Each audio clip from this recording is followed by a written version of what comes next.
Okay, let's talk about the protest happening at the Queensland border and the one that happened yesterday in Melbourne. Well, first of all, I sincerely believe that the majority of these people are not actual legitimate protesters. I believe most of them are anarchists and rioters. Well, this is because, for example, at the Melbourne protest, many of them took to the streets with weapons in their hands. They were ready to fight and ready to cause harm.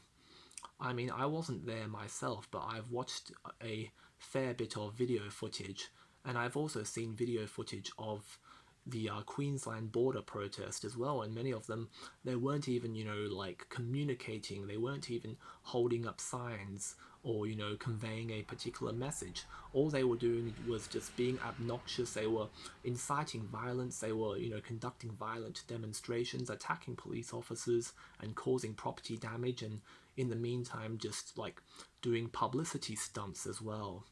For example, one man, even rode in on a white horse. I mean, what does he hope to accomplish in doing that? And so, I don't really see the productivity in what they're doing, and I don't exactly understand what they hope to accomplish. I know I've mentioned this a few times already, but I'll mention it again. Like, freedom is not anarchy. If your concept of freedom is, infringing on the rights and safety of other people, then a line has to be drawn. It seems like many of these so-called freedom protesters, they want freedom, but what do they want freedom from? I mean, if they want freedom from the government, well, what's the government doing? The government isn't taking away our freedom. The government is only trying to keep us safe. I mean, think about this, if this was a war zone, imagine, if we were living in World War II, would you be running out of the bomb shelter, during an air raid and just be shouting out, I want my freedom, you can't stop me, blah, blah, blah? Is that what you would do?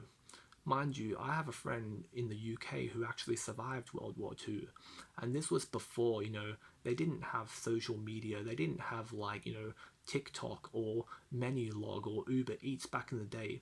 You had to literally spend hours inside a dark place, and the only sustenance you had was basically a bowl of soup, and they never complained, they were thankful for what they had. So, here in Australia, we have a government that, provides for us, that takes care of us financially and medically.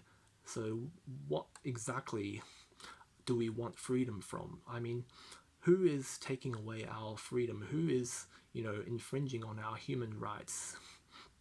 Think about, the people living in India and Afghanistan and compare that to, what we have here in Australia, and you'll see a massive difference. You'll see how fortunate we are to be here. And speaking of Afghanistan, we are not living in Afghanistan at the moment. We are not fighting against a military dictatorship that is trying to take over our land. We are fighting against a pandemic. And fortunately, a pandemic does not require the use of violence.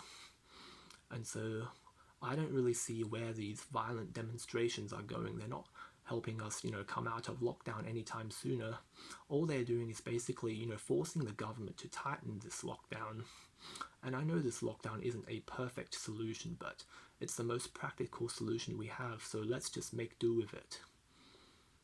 Until we have a better solution, until a more effective solution can be found, until the majority of Australians are vaccinated, things are not going to go back to normal anytime sooner.